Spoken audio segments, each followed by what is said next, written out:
He's like, it may not have oil in it. I'm not going to damage anything. And I was like, yeah, I don't know, man. I just don't want to ride in the ambulance.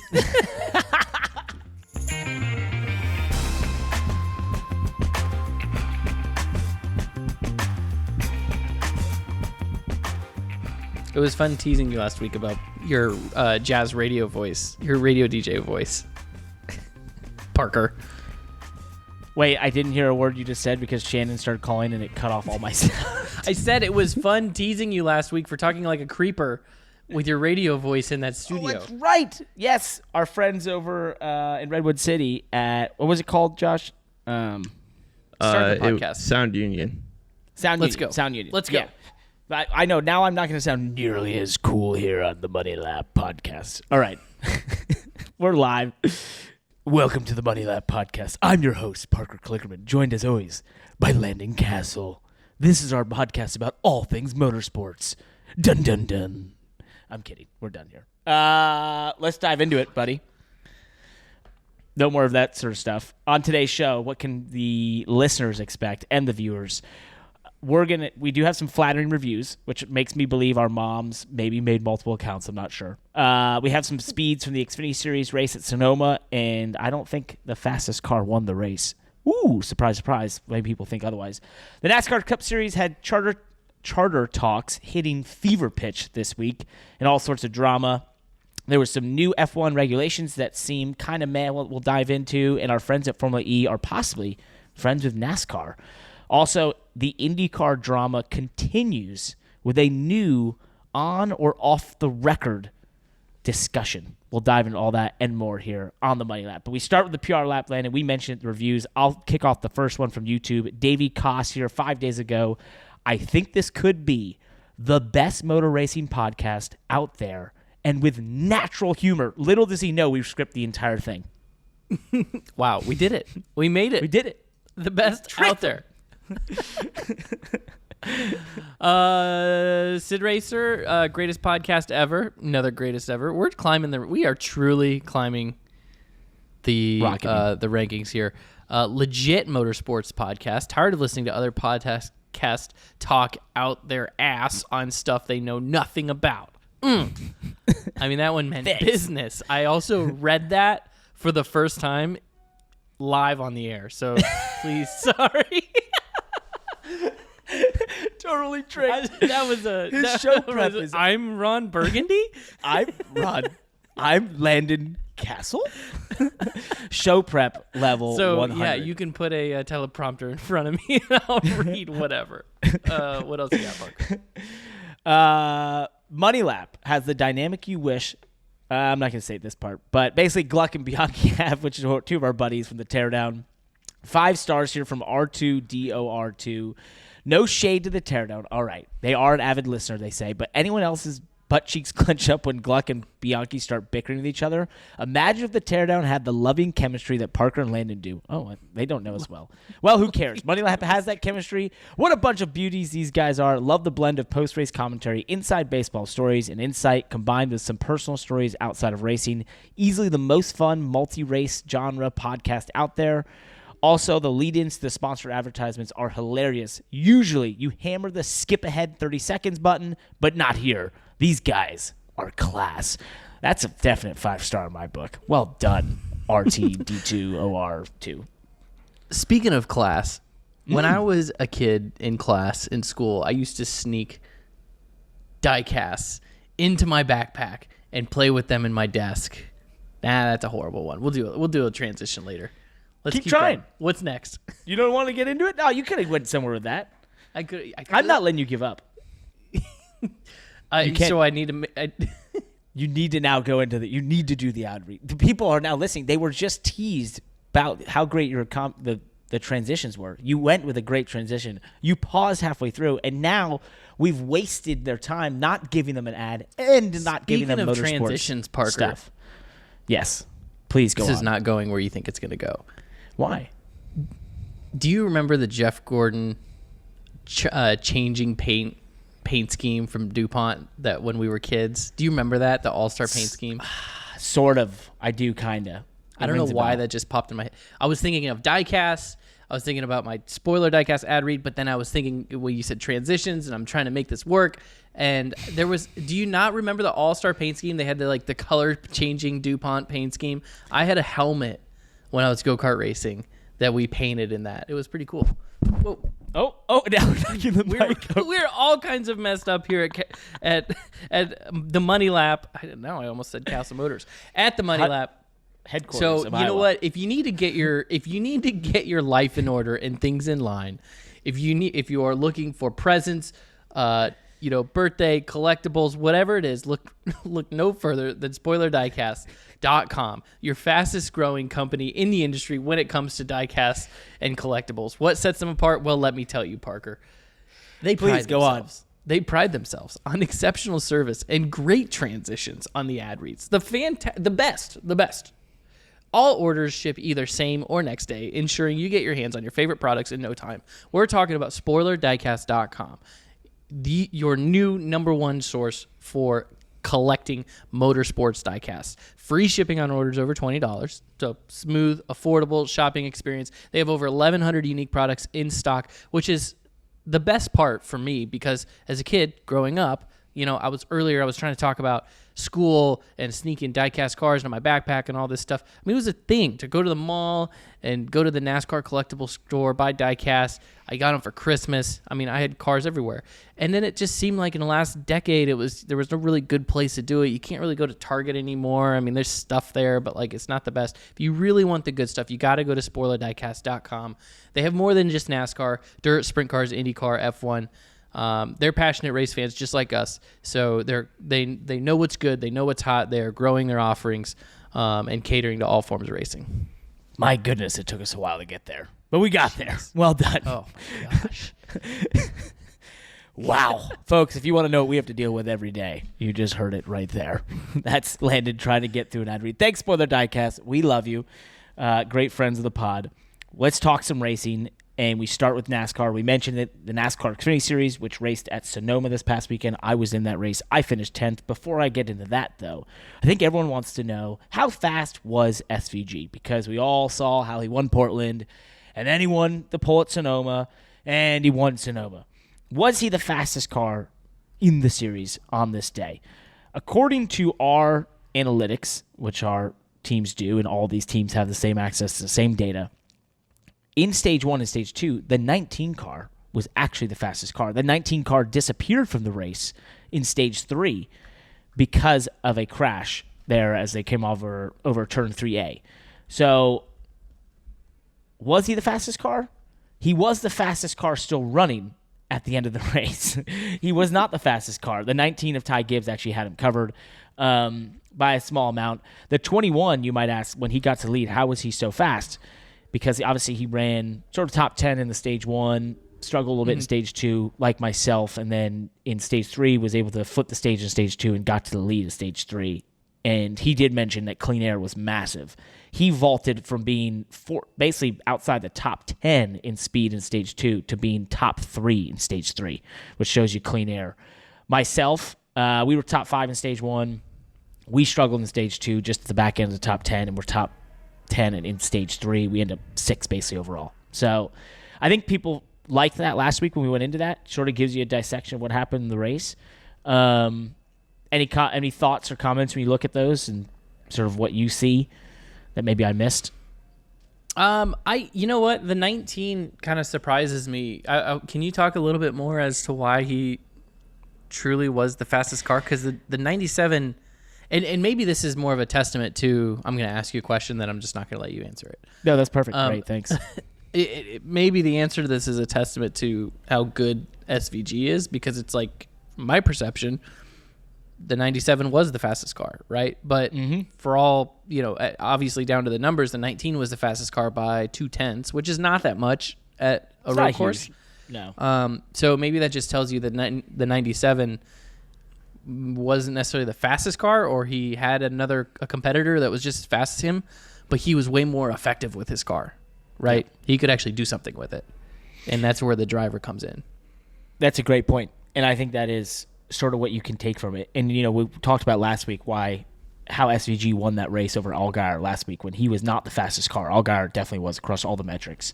And really on that late race restart, the difference was he just outmuscled Justin and he outwanted it, right? And he found a little bit more when he needed it, and he didn't need it before that. And he got the win. On this day, he hip checks the 21 on that restart, but for all intents and purposes, he was pretty much a lot faster than the 21. So that would have been a tough fight for Austin Hill to hold him off. Although he did for a surprising amount of time, which I was surprised of because I was running like 5th or 6th and I could see it happening. And I was like, how is he doing that? That's impressive. But in talking to Austin Hill afterwards, clean air was massive. I never really got the clean air.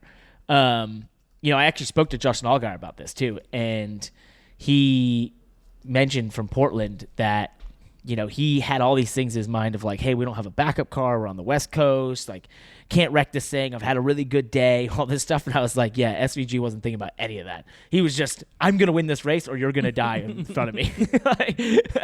And so I was like, yeah, he definitely wanted it more. So impressive first 2 wins for Shane. I think in qualifying, what he was able to pull out there and some of his gear choices and what he's doing in the car are really fascinating. I felt close to him in practice. We were 2 or 3 tenths behind him in practice. We fell further behind in qualifying and such, but man, he was on it for sure when he needed it, which was impressive. So not anything new for anyone that's been watching this session. In the last note about the speeds there, we're talking about him in the 19 sort of being the 2 fastest cars. It's over a half a second to 3rd place. I don't know if you said that when you initially. I didn't. No. Yeah. But I'm looking at overall, right? Like it's over a half a second to 3rd place. Yep. So that is in line with what we saw in practice and in qualifying. That there was nobody even close. No. He had me by 3 tenths in practice, and I was like, I thought there was more. I didn't know if there was 3 tenths, but I thought there was more. I caught some traffic on my lap. I didn't continue to get better in qualifying. We actually slowed down. We were way too loose. Track loosened up a ton. You know what I see with him that is... I think I texted you this. What I see with him that makes me want to run road courses and take another shot at getting better at road courses is his attention to detail and his precision in every corner. And I've talked about that with AJ a lot. Mm-hmm. AJ has really good accuracy, and I feel like he has good control over the speed of his car under braking and deceleration and all that stuff. And he has very good accuracy with the apex. But SVG's precision on his placement of the car over the curbs and the way he uses up the racetrack on entry, he uses every inch of the track in the right places to the inch. You know what I mean? When he was chasing the 21, the 21 was being lazy, getting into turn, what I want to say turn 7, right? He's he's not all the way to the left. He's leaving 6 inches, right? And it's just but not SVG. He's using every inch of space that he can use, right? And then they turn in the same point, and then he's using every inch of the curb that you can use to shortcut the corner, but also help the car turn.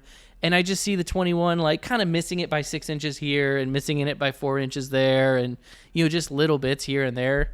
That ultimately that's what add up to a little bit of lap time, right? Mm-hmm. Tenths, but then also B, just tire life, right? You're not sliding the car as much. You're not forcing the car as much.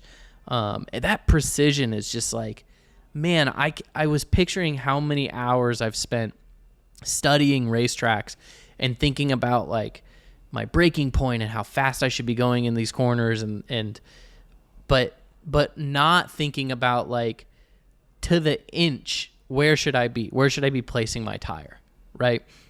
And I don't know. I feel like SVG lap after lap, I just saw some precision there that was man, there's nobody in the field doing this. It's a good point. I haven't been able to dissect it as much as you actually have there. And I was watching the race on television, Parker. No, that's you were driving in it. That wasn't me throwing shade, but now I can see how it's interpreted as such. It did. Have you guys spoken to SVG recently and found out, is he still doing the fancy footwork, or has he started to adjust to the NASCAR footwork? Oh no, yeah, he does his thing. Hey, you know what, Josh? Great point. After practice, I went and watched the onboards and some tape I could find after we were, second, 3/10 behind him. And I noticed, I knew he had a different final gear than us. So they ran the tallest or the shortest gear package. And then other cars ran, oh my goodness, somebody just fell outside. Other cars ran like the taller gear setup. And I asked him, I was like, hey, you're using second gear in turn 7 in Rivalry. How are you doing that? Or like, and we're most of us using first. He said, I'm freestyling. And I was like, what do you mean? He goes, if I have a good corner, I keep it in second. If I don't, I drop down to first. And I was like, okay, new term, freestyling. Got it. So he's still doing all that stuff and right foot braking and clutching and everything, but he definitely, he has that little bit in his arsenal that we've got to go to work on. I've got to watch a lot of stuff, as you put it, Landon, because I got to get better to find some of that because we're close. We gotta be more. So, and to sum up our race, and we can move on from the Xfinity Series here. Just as I mentioned, we were really fast in stage 1, second half. We drove basically in the top 5 with some people pitting, but we probably could have got there anyway. And speed-wise, we were there. Stage 2, we slowed down for some reason. A couple of us did. And then stage 3, we got to the top 5, and we just didn't have the speed, so we pitted with like 12 to go, which I actually agree with because we pumped the tires up, and we were so fast. I actually think I passed 10 cars in the first lap coming around turn 11, but the 17, Boris, bless his heart, Boris, my man, didn't know I was outside of him, just clears himself into me, into the wall, destroys our car, bends the right front wheel, and we still I fell back to like 16th again and got all the way through those cars to finish 10th. So we had some speed, but that's our race. Almost got 8th. Almost got 8th. Yeah, at the corner. Yeah, they didn't show it, I guess. So, I don't think it was intentional. I was going around him in the 81 of Chandler Smith because they had gotten bottled up, and I dove the outside of them. And if I, with how much speed I had, I should have just waited and cut under them on the exit. But it seemed like the thing to do to get away from them. And he didn't know I was there and just careened me into the wall. So, also, speaking of speeds, I'm up to 6th on average pit road speed for the season. Be proud, Landon. Nice. Be proud. Yeah, almost That's top good. 5. That's good. Yeah, thanks. Yeah, I know you were P1 in 2022, but I'm just saying. Yeah, there's no reason for you not to win that, but go ahead. Yeah, no, thanks. Yeah, thanks. Appreciate it. We're getting there. And we'll see where this rivalry goes between SVG and Austin Hill, but it's been fun to witness in my debrief meetings. Austin Hill, what's interesting to me is the Austin Hill has met his match when it comes to attitude and size and masculinity in a rivalry, because he has been just stomping, and size, I guess. Yes, that's a good point. And I think that what drove home to me, I wish I could credit the person. I need to go back to our group texts and find it, but the meme of SVG holding a baby and the face of the baby is Austin Hill. And it was like, oh my God. Oh no. We're supposed to get Austin Hill on this podcast at some point. Also, Justin Allgaier, I'm putting it out publicly. He's agreed to come on, so now he can't say no. So we're gonna get the Xfinity guys on. So we just got a stack up of people to come on the show, and we just need to do it. Yeah, we need to get him on. And I was surprised Justin said yes, but he was on board. So we had a pretty cool conversation this weekend, and we're gonna get him on. So we'll get into that later. Let's talk the Cup Series. Moving on from the Xfinity. We go to Iowa, by the way, with the Cup Series next week, if you're wondering where we're headed next. We'll see how it goes. Looking forward to it. There's a lot going on, mainly around the business side. Obviously, Kyle Larson won this past weekend, had a great strategy. It all worked out for them. If you're listening to this podcast, you already knew that. Let's talk the charter stuff. Basically, the latest charter things to drop have been that the teams were presented with a new version of the charters. They had new provisions in there. One potentially being the France family would be able to buy charters starting in 2025. There is talk, at least from Sports Business Journal, that the teams don't want to start their own racing league and believe NASCAR would move on without the likes of Hendrick Motorsports or Go Gibbs or Team Penske. If they decide to boycott races, we already know that answer because that's been, 45 years ago that same thing happened. And Jim France has reported... Go ahead. Say that again. The teams don't want to start their own racing league. Yep. And believe NASCAR would move on without the likes of Hendrick or Joe Gibbs. Okay, so there's two separate things we're saying there. Basically, yeah. They're basically saying we're not going to start anything ourselves because we just feel like they'd move on anyway. So it's not going to hurt them if we boycott. So they're at least admitting the lack of leverage that they have. Exactly. Yes. Okay. And what's our source in this again? Sports Business Journal. Okay, this is just sources. Yeah. AP and Sports Business Journal. So those are our sources for these. Well, I mean, I know, but who are their sources? They don't have any named sources. This is just people talking. Sources. Yeah, sources. So, I mean, we can dive into the particulars of this, but I just think it is interesting that here we are now, June. We are halfway through this year, essentially. And here we are as these things continue to heat up. You know, that one of the provisions the teams have been very vocal about wanting is permanent charters. And that does not seem to be on the table. So where do you think this goes? Where does this go from here? Does this continue to just continue? Well, what I didn't realize is I did not connect in my brain the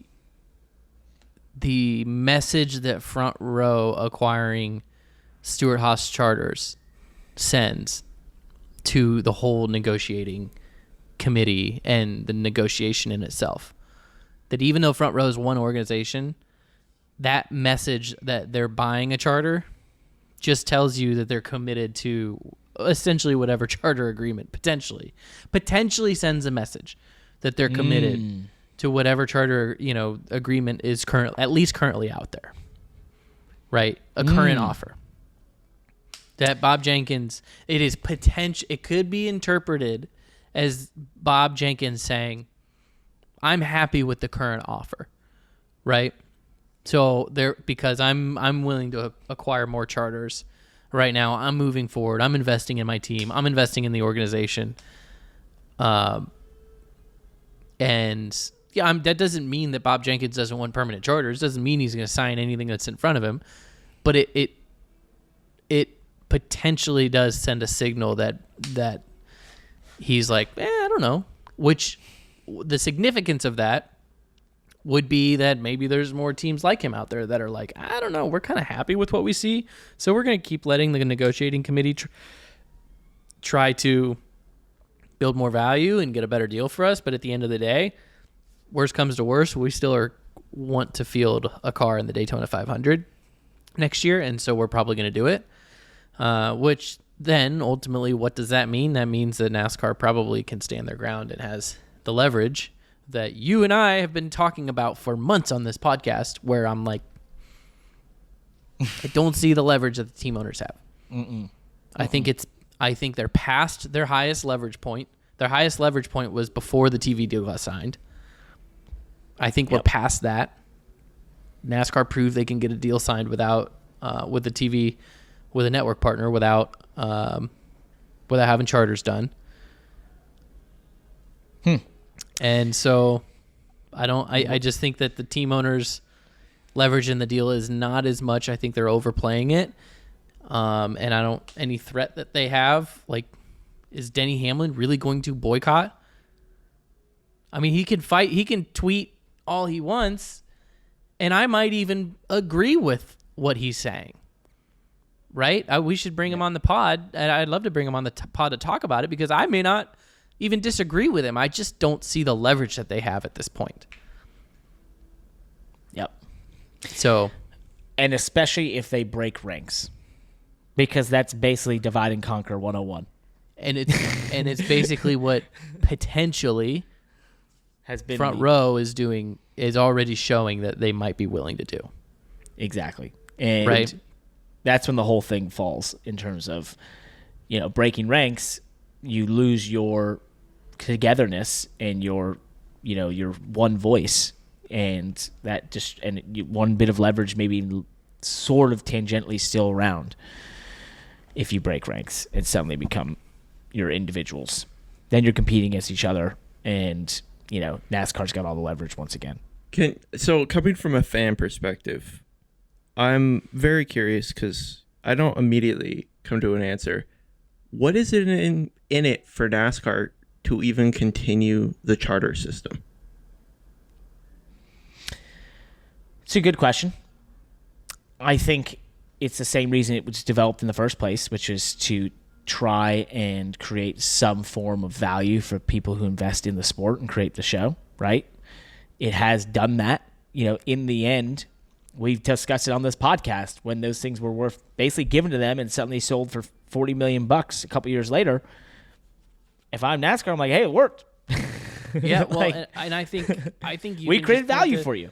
I think you can point to 2311 and say, let's just go ahead and assume, let's just create a story that says that Michael Jordan would have never bought a NASCAR team and wouldn't have built the real estate that he's built in Huntersville and partnered with who he's partnered with and brought the people along that he's brought on if there weren't some kind of real wealth generation opportunity along with it.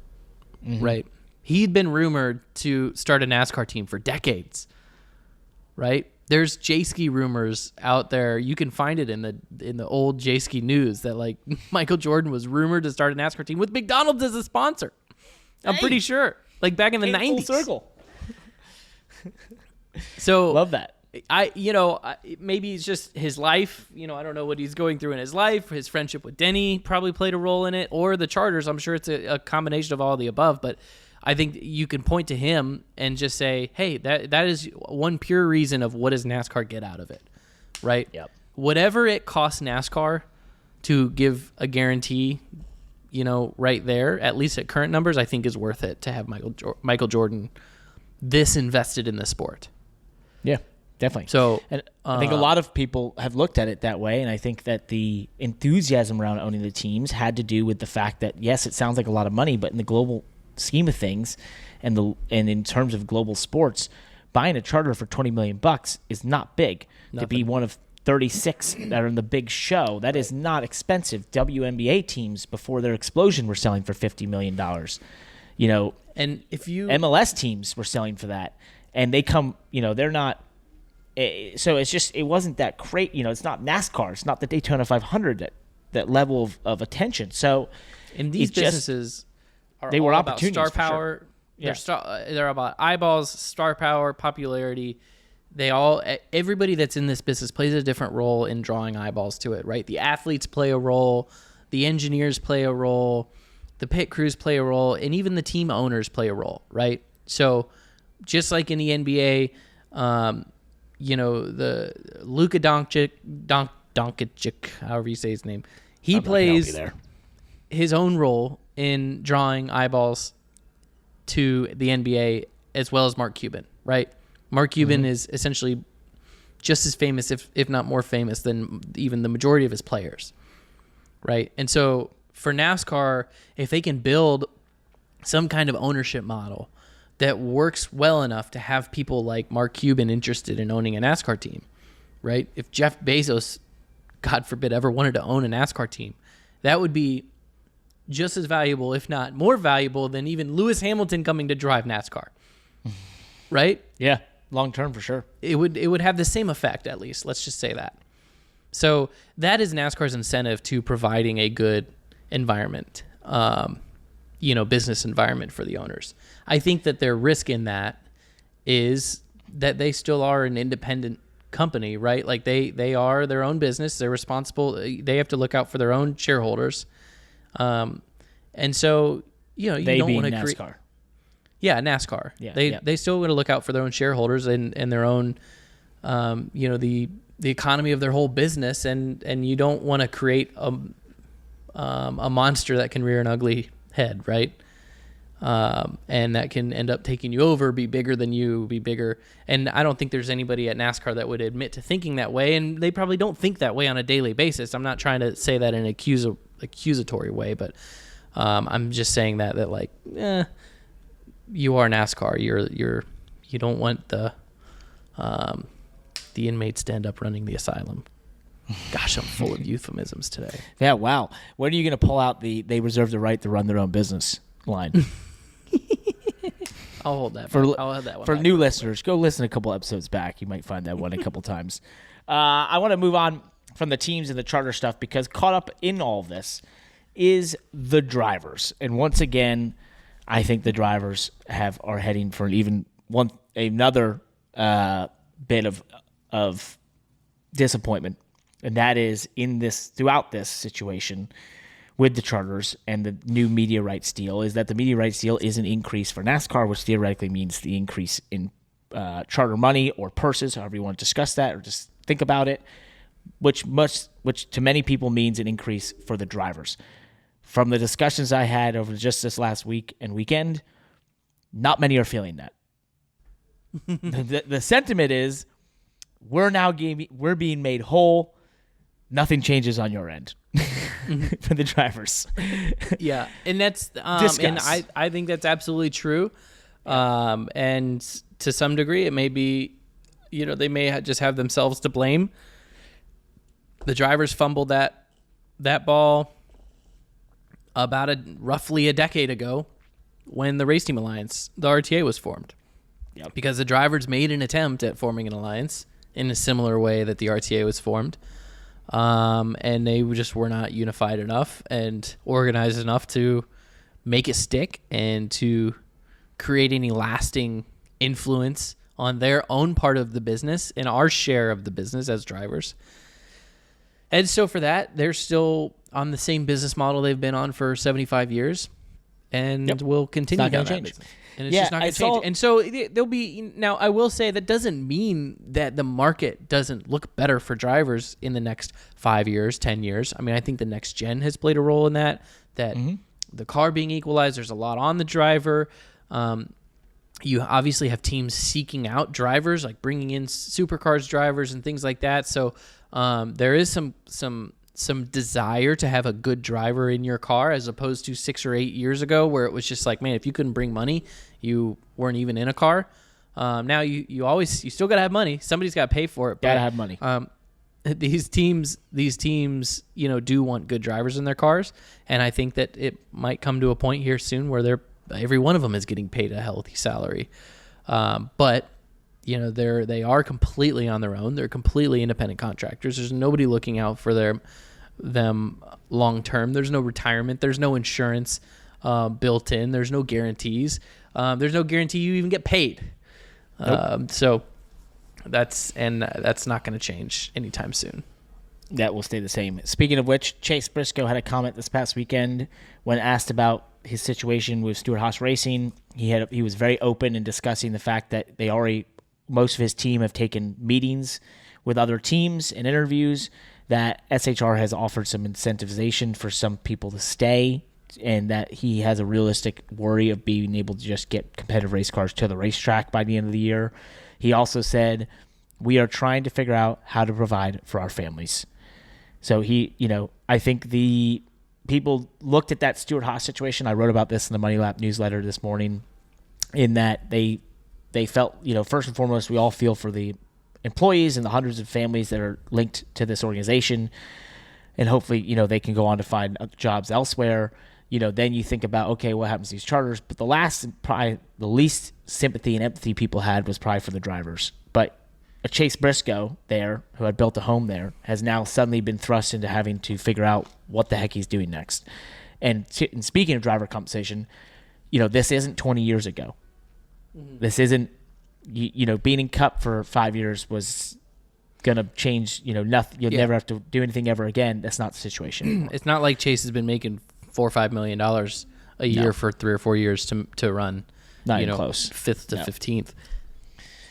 Nope. So it's going to be tough. We'll see where he heads. He mentioned that the second he was told, he was texting people telling them, hey, I'm available. What's the situation? can I get a meeting? So hopefully he's able to figure it all out. But, back to the same discussion, it takes finances, and it's going to even wins. He said that, the best thing to do is go win, which I agree with, but even that is not a deterrent sometimes to the reality of finances that are involved in the sport. Yeah. Even with a brand new TV contract, nothing changed in that sense.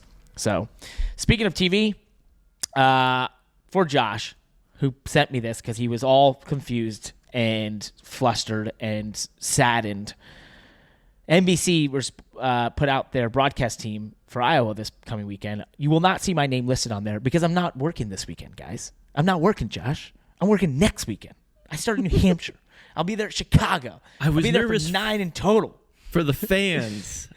I just want to make you were sure sad. I was You were sad. I You were was sad. I cried. You will see some of my usual friends at Iowa, though. Rick Allen, play-by-play. Jeff Burton and Steve Letarte in the booth. Marty Snyder, Dave Burns, and Kim Kuhn on pit road. And Dale Jarrett on the Peacock pit box. Yes. So don't worry, Josh. I'll be there.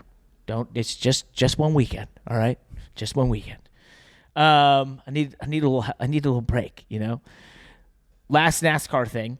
NASCAR and the Nitrocross, which is Travis Pastrana's and Dana White's deal. That's sort of a electric series centered around rallycross. Are in talks apparently about working together in an electric series or making Nitrocross NASCAR's electric series. So take that what you will. Dana White was also quoted on saying, I think the Slap League is the biggest league ever in social media, and it gets about 12 likes. So I don't know. We'll see where it goes. I saw that clip. I know. It's the most wild thing ever. I was like, and then people are like, this doesn't. I was like, okay, he must have some I've different been metrics. sending you, though. I've been sending you stuff, and you won't respond I just responded to it. No, I just responded. But What? Look at him doing. the reason I've been sending this you guy. Dana White clips and stuff that I've been seeing on social media is the behind the scenes content that they're making at UFC is incredible. Is it? Yeah, it's like really, really interesting. And I'm not talking about interesting meaning storylines and deep dives. I am not a UFC guy by any means. I'm not like, I don't know. I just don't like don't fighting. That.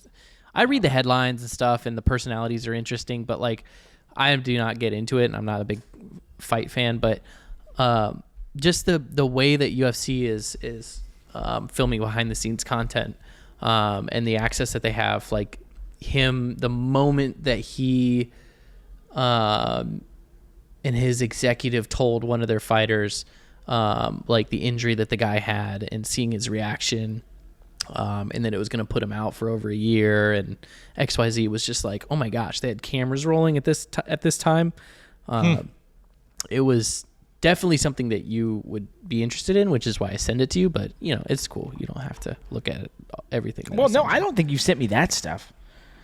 I know I did. No, you sent me didn't tweets give you that. I just didn't where give we you any make fun of the explanation. private I just equity sent- and venture capital people. That's Twitter stuff. Yeah, this was. This is on Instagram.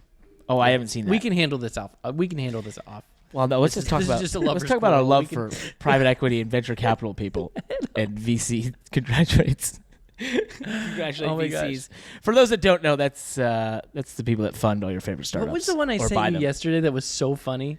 What was that? Bring it up. Hold on. I'm looking at it right now. I love Landon. Like, what did I say yesterday that yes, was just the so guy that- funny? The guy that tweeted VCs making projections like, my 3-month-old son is now twice as big as when he was born. He's on track to weigh 7.5 trillion pounds by age 10. That's how VCs make projections on their investments. And for those that don't get it, for our friends at home who don't understand, basically VCs are the venture capitalists who fund startups that you see out of Silicon Valley, and they make wild proclamations about why that startup's going to change the world or take over, or huge financial things that it's going to do, or valuations it's going to hit, which sometimes is a bit of a stretch of the truth, or mathematically doesn't work, or is just simply pumping the bag, as they say in the finance world, which is to promote the thing you have a lot of money invested in. So we like sending those to each other because they just make us laugh a bit. Let's move the open wheel world. Speaking of startups, the startup series now that's well past its startup stage. Wonder if it's hit a unicorn valuation. I did. I think unicorn is $1 billion in startup world. If you go off of how many fans they told us they have, they are definitely a unicorn. Yes. So that is Formula E, and their CEO Jeff Dodds, who came on the pod last year, says he's become close with our other friend of the podcast, Ben Kennedy, over at NASCAR, and is in touch with NASCAR about possible partnerships around electric racing, among other topics and technologies. Funny, this is the second. So we've just gone through 2 electric racing series that say they're working with NASCAR. Sounds like NASCAR's the pretty one at the dance in this sense. Everyone wants their eyes and attention. Formula E did announce their new schedule, and Miami, at Homestead Miami, is on the schedule. So they'll be racing there at the Oval/road course. I think they're going to use a little bit of both in that circuit design, which is cool for them and cool for NASCAR to see sort of what they can do there. So we'll see. I do still enjoy their racing. I do check in so the from time to racing time.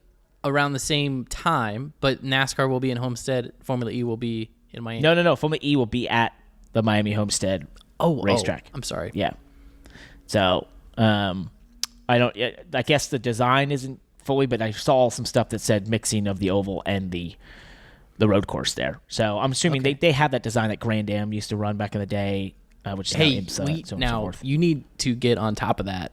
Because maybe with the 2 happening at the same time, it's an opportunity to jump into one of those cars. Ooh. Yeah, no, we're gonna. Well, we got, little inside baseball. They invited us to go to Portland, but we couldn't do it. We didn't have time. Didn't have time for its resources. Parker, what, Landon. What?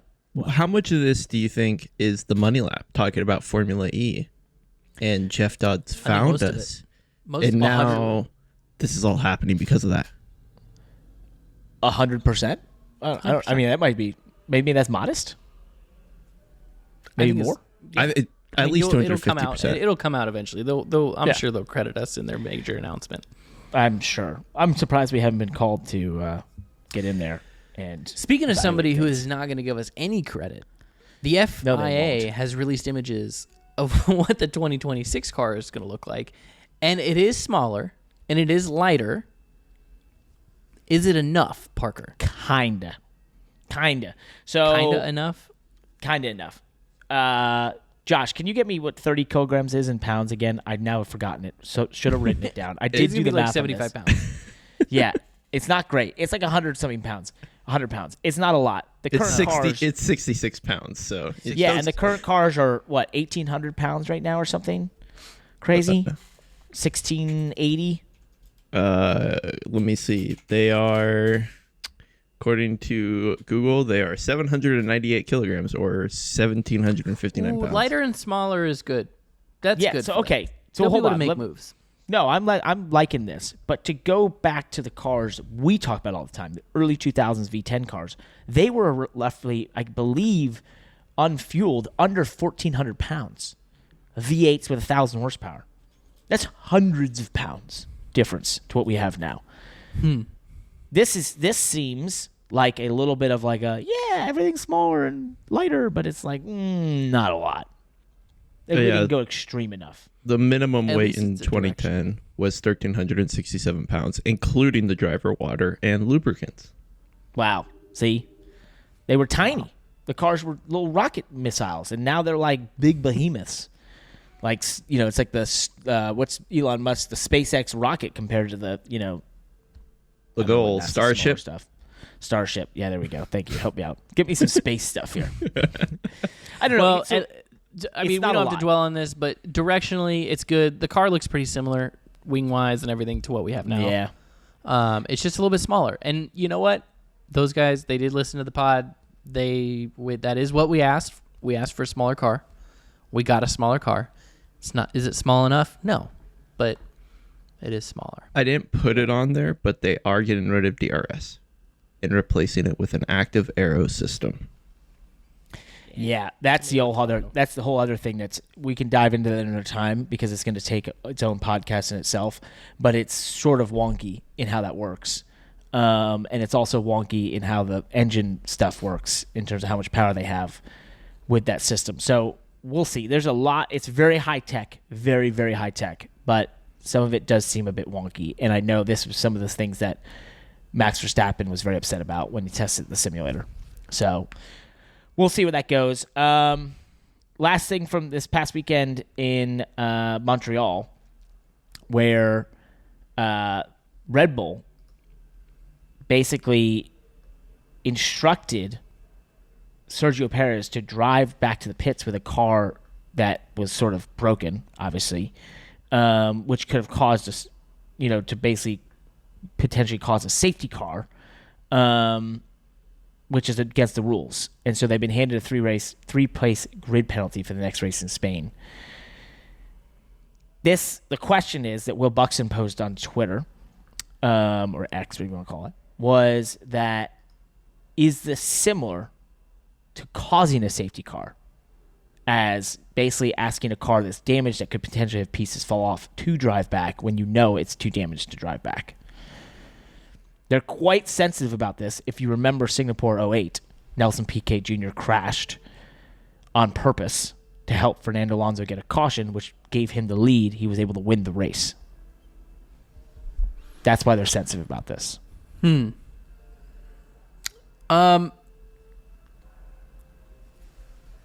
I mean, I can see it. The funny thing is, it's all kind of coming back to me now because I watched the race in its entirety. Coming back to me. And so I find it unusual. Help myself. Now that I see all this in one place, several days later, it was unusual to me at the time watching the race live, seeing a wrecked F1 car drive back to the pits, because that is a NASCAR thing. Okay, that's what we do. Is we haul just a flaming, just bucket pouring of bolts. oil, bucket of bolts back to the pits so that we don't have to ride in the ambulance. That's what we do. Those guys are the ones that get to, when they spin their car out and it gets stuck in the grass, they just unbuckle and get out. Like that's what they do. So it was unusual to see a car drive all the way back to the pits with no wing on it. It didn't even occur to me really that was a huge thing to them until reading all this and seeing the penalty. So should it have been heavier than a three-place grid penalty? And to expand, it was to avoid a safety car, obviously, in this instance, as opposed to causing one. Sorry. I didn't make that clear at the beginning, so I was just rising. And even that sounds backwards, because I had to read that 3 times. Okay? To avoid it. So let's just dial back to what happened. Sergio wrecked, okay? Yes. And in F1, when you wreck, you generally just get stuck and have to stop. And at a track like Montreal, there's not a runoff. They can't pull you out, of the sand trap while the race is still going on, or do local cautions. You're wrecked. It is a full course caution. And they had several full course cautions because of the weather and all this stuff. Sergio kind of backed it into the fence and then bounced off of it and was able to drive away. Mm-hmm. But it should have been a wreck. Your car is damaged. Your car is wrecked. You retire the car on that spot, and they should have called a safety car to come get him in his car, right? For the safety of himself and his competitors, so he didn't, leave debris on the track. And debris on the racetrack in F1 cars with open cockpits is dangerous for the drivers and for the cars and things like that. It's not good. So it should have been a safety car. Instead, he drove it back to the pits because his teammate was leading and it was closing to the end of the race. And they didn't want to have a safety car because that could have impacted his teammates' ability to win. So there you go. Thank you for cleaning that up. I should have had you introduce it. You did such a better job. It was impressive. Thank you. Last thing on this, I just think it is interesting because we always go, this falls into that deal of if the driver's okay to drive and the car can move, drive it, right? That is the thing. And the reason I bring that up, not to flip it towards NASCAR, I think it's sort of universal in racing. Just any racing, you think inherently if I can make this thing move, I got to drive it. Race can't be over. I got to drive it. And it's always a disappointing moment when you realize you can't drive it. But one of the things I've seen happen in NASCAR the last couple of years, and I feel like NASCAR is so close. And I'm not putting words in anyone's mouth. I'm just saying from my own point of view, I feel they are very, very close to creating massive penalties for drivers and teams who do drive back cars that are overly damaged, especially when you oil the track down.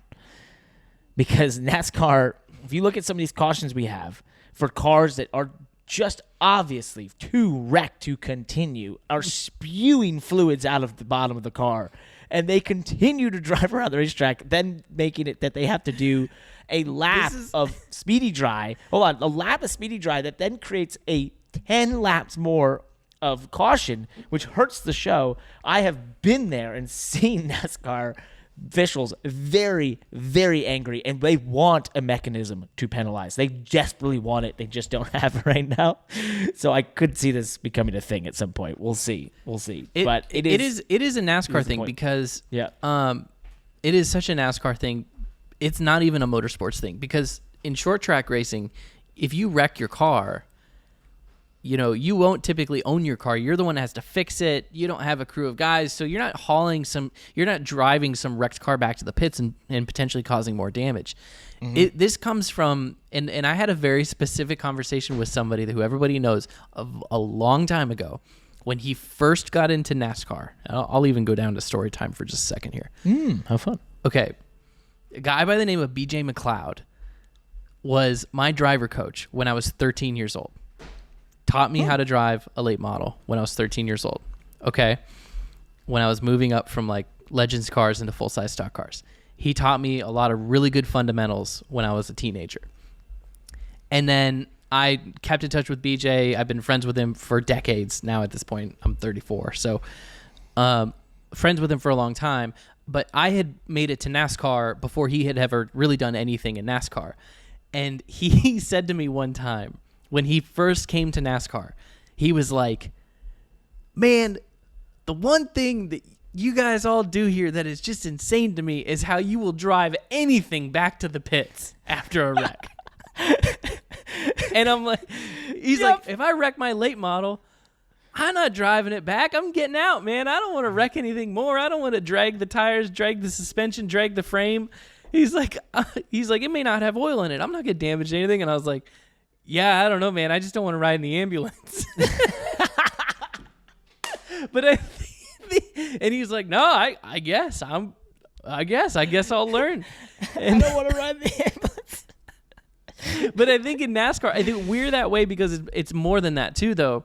Because in NASCAR, for the longest time, and now it's different now with the damage clock and the way the playoffs are, but think for decades in NASCAR, every point mattered throughout the season, right? You would ride around, go watch some old NASCAR race from the 1990s, and at some point in the race, you're going to see the leaders blowing by a lap car that has no body work on the front end, right? And it's just the radiator sticking out because you got somebody out there with a wrecked car that's trying to collect points.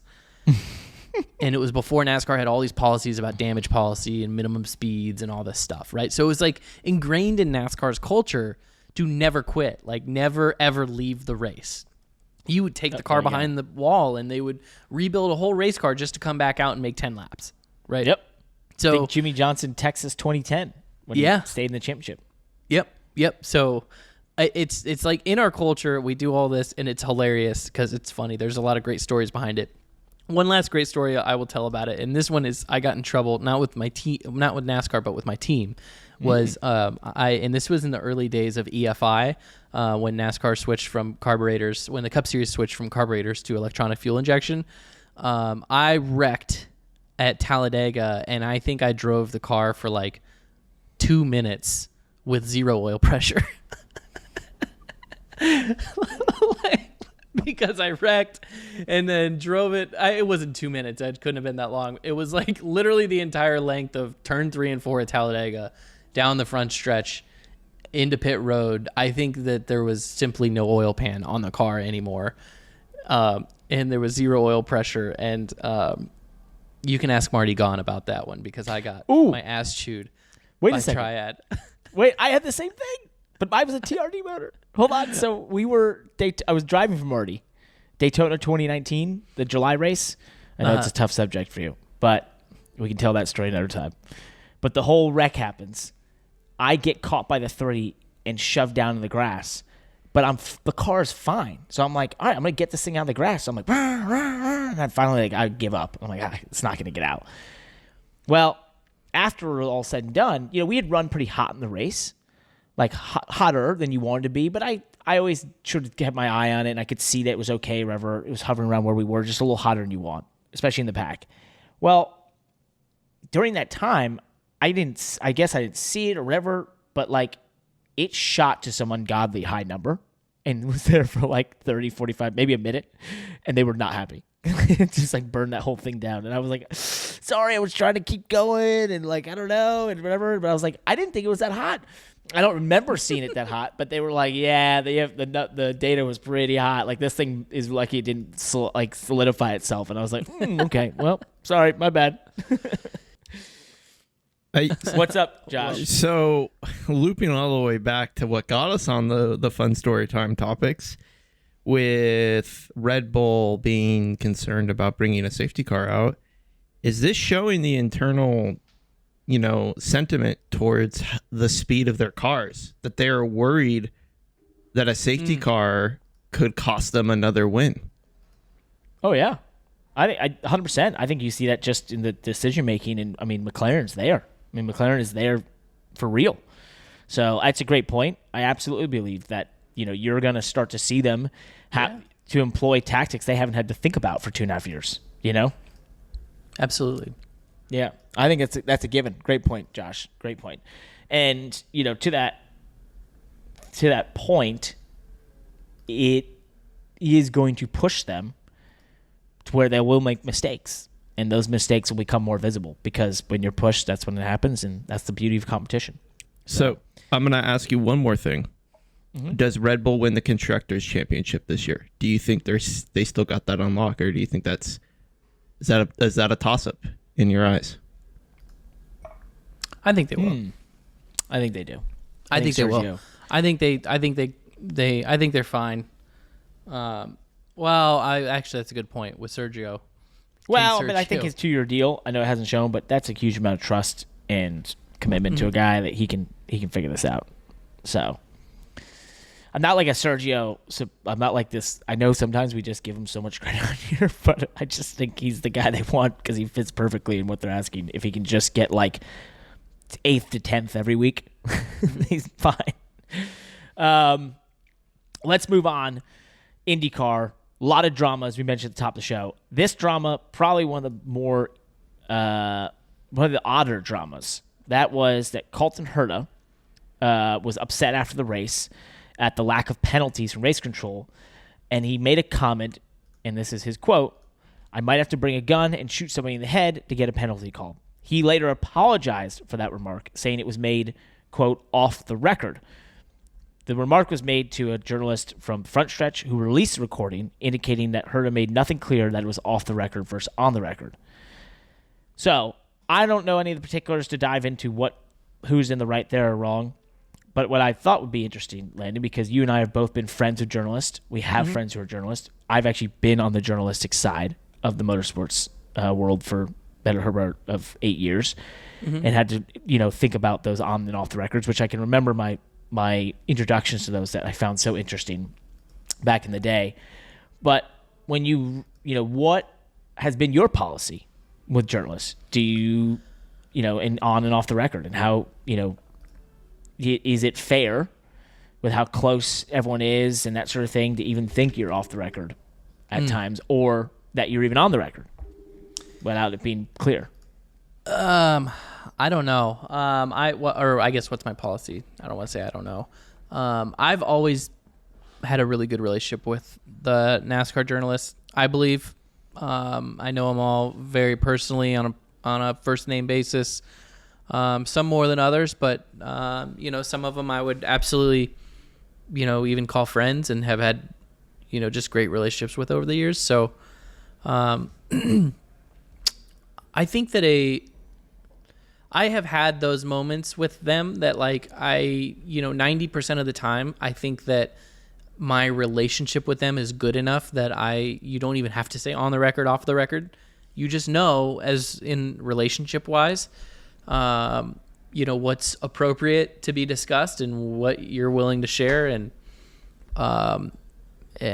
when you're on the record, that is not the right way to go about things at a huge scale of I guess what allows me to do that is like, I don't know if I'm not an A-list celebrity at that level, right? Where you get to a certain celebrity level and you can't probably have to be even more careful with your trust in journalists. But,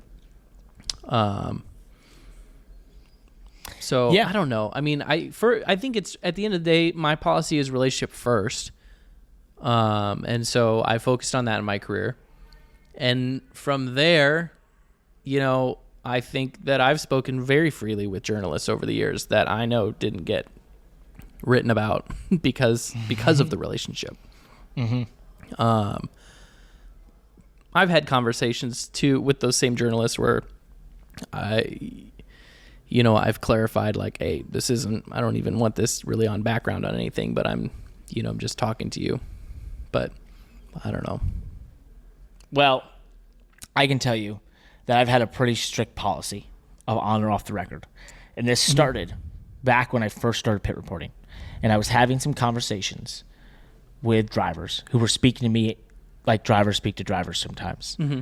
And I had to say to one of them, hey, I'm not going to do anything with that, but for your future reference, say off the record next time. And they were like, really? And I was like, man, I've learned over here because I had been in some situations around real journalists in I can't unknow what you just told me. Yeah, the automotive world and everything, and I saw what they were, the way they treated it, and I was like, I can't unknow. Now I'm not going to, this has I don't think it has any place like to be discussed. We were talking like friends, but I was like, hey, you got to be careful with that going forward. And I think that, continues with journalists in the sport that one of the things I think that is fortunate / unfortunate. You create great relationships with journalists that I consider friends now. But as a competitor, that means, you're in an awkward spot sometimes and they are too, if you have become close friends and you are the story, right? And they have to report. And I've never been offended if it's gone, not in my favor, but I think it's just part of you're on this circus together 38 weeks of the year. Like you're together all the time. This is going to happen. It's a show. The journalists, and I'm sure this is the same in other sports, but in NASCAR, the journalists play a big role in the rumor mill, right? And connecting, dots and helping other people connect dots. And that's where a lot of their information comes from. And that maybe I'm just describing the business in itself anyways. But like your relationship, like when I would go through off seasons and time periods where I was looking for rides or I needed, I was trying to put something together, my relationships with NASCAR beat reporters played a role in my knowledge of what was going on. Right? Juice the media, baby. Oh, yeah. Yeah. All right. That's how it works. Let's go. Hey, you guys want a tip? I'm going for the 48 this week. Look at this. Yeah. I don't know. I mean, why is that not? I used to have a joke about that. Is that not legit, though? No, it's legit. I used to have a joke that, we used to have a joke that if you wanted to drive for Hendrick, you just had to get someone to write about it, and you'd get a call and be like, Parker, it's Rick. I saw I need to be hiring you. I don't know why, but I got to be. So here we go. Let's do it. Turns out somebody said so. Yeah, so I mean that's where the relationships come from, and so a lot of those conversations is you're saying, hey, what's going on? What are you hearing? And who's it? Well, here's a little, I know this, and maybe that helps with something that you're trying to piece together, and that's ultimately that information share helps both parties. I always wondered that until I truly understood the dynamic of how it worked. That like, how do journalists even know all this stuff? Is it just a bunch of tattletales in the industry that first time they know something, they call a journalist and say, hey, guess what? And in some of those cases that does exist, but in a lot of cases it's just those relationships that the journalists have with everybody to be able to like, navigate through and piece things together. And, but I don't know. I appreciate your like hardline, on the record, off the record policy, and that is the right way of doing things. For me, it was always, relationship based first, and then, second from that is also, I'm not sure that I don't want to say ever, but like, I don't want to say that I hadn't told somebody that I wouldn't have, couldn't have stood up to if I read about it in a paper. right? Yeah. And maybe that's the way to live anyways. Well, Colton Herta obviously has had to deal with the ramifications of this, but I will say I don't know what in there was that crazy. He made it like a offhand remark that obviously is in jest and ridiculous, but nonetheless. Well, it's kind of yeah. I mean, what do you mean? It's not that part of it is like for what he said, right? It's just like how did those words come out of your mouth anyways? Yeah, well, I wouldn't say that either, but it's just kind of ridiculous. It's the same token. It's like, come on, this is the most ridiculous thing ever. So, it is ridiculous, yeah. Yeah, that's basically what I was saying. Not that it wasn't bad. It's just like, okay, that's ridiculous. Like, shut up. Speaking, last thing for IndyCar, Adam Stern literally just tweeted right now as we're recording this, the NTT IndyCar Series is closing in on a new media rights deal with Fox Sports, and the agreement is suspected to be announced within days, according to people familiar with the matter. So we'll see where that goes if they head to Fox. And there's a lot of IndyCar flair at the 24 Hours of Le Mans. Scott Dixon, Alex Palou, Romain Grosjean, and Nolan Siegel and Callum Ilott will all drive in the 24 Hours of Le Mans this weekend. That's one of the best races in the world. We had the Indy 500, one of the best ones, the 24 Hour Le Mans this coming weekend. I will watch as much of it as I possibly can while racing. We also have to give speaking of Fox Sports and Motorsports TV, a shout out and a rest in peace to RaceHub, Landon. I don't know how often you were on there. Over 2,500 shows. The last running daily NASCAR show is gone away as of Tuesday, June 11th. R.I.P. Great memories. Sad day. Good show. I was on several times, and always appreciated going on it. Love having that steady daily show. So hopefully here in the future, the new media rights deal, somebody can fill that slot. Maybe it's the money lap. Speaking of which, we were hoping to have our guest today come on here at this point in the show, but they crashed at Gateway. They crashed at Indy Tire Test and maybe even crashed his rental car before being spun by Ross Chastain for a top 5 at Sonoma. And unfortunately, because this intro was also so long, we have to crash this episode. He won't be able to make it on, but hopefully next time we will get Kyle Busch on the money lap. That's it for us. Have a great day.